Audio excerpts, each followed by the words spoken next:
Three to one start. सभापति महोदय, मेरा निवेदन यह है कि हमारे प्रधानमंत्री जी ने रेडियो पर भाषण दिया था, उसका कर्मचारियों पर बड़ा प्रभाव हुआ क्योंकि उसमें भावुकता थी। उसमें उन्होंने दो तस्वीरें खींची थीं, एक हिमालय की चोटी पर काम करने वाले जवानों की तस्वीर और दूसरी मैदानों में, दफ्तरों में काम करने वाले, कलम की तलवार से जूझने वाले कर्मचारियों की तस्वीर थी।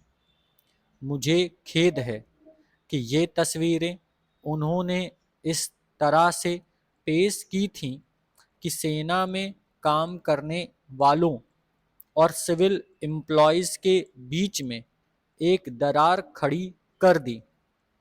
यह देश के लिए बड़े ही दुर्भाग्य की बात थी। जो भी कर्मचारी हैं वे सब सरकार के कर्मचारी हैं, देश के सेवक हैं। उनमें इस तरह का कोई भेदभाव नहीं किया जाना चाहिए। और मेरा यह निवेदन है कि दो तस्वीरें केवल पहाड़ की चोटी पर तैनात जवानों की मिल सकती थीं। जवानों और अफसरों की तनख्वाह के बीच में भारी अंतर पहाड़ की चोटी पर भी मिल सकता है और मैदानों में भी मिल सकता है। अगर सरकार मानती है कि एक कर्मचारी का न्यूनतम वेतन निश्चित किया जाना चाहिए, तो मेरा कहना है कि अधिक से अधिक वेतन भी निश्चित किया जाना चाहिए।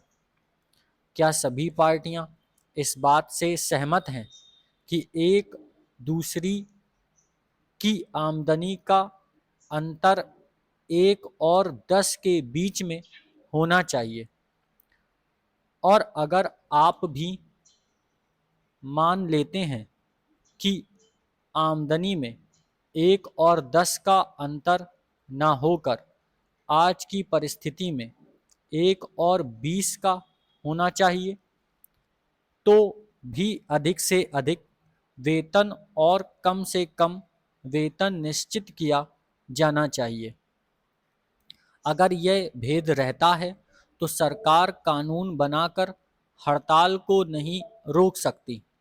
श्रीमन महाभारत में कुंती ने कहा था कि मेरे पुत्र भूखे हैं, इसका मुझे दुख नहीं है, मगर जब मैं कौरवों के पुत्रों को राजसी ठाठ में देखती हूँ तो मेरे हृदय में रोष की लहर दौड़ उठती है।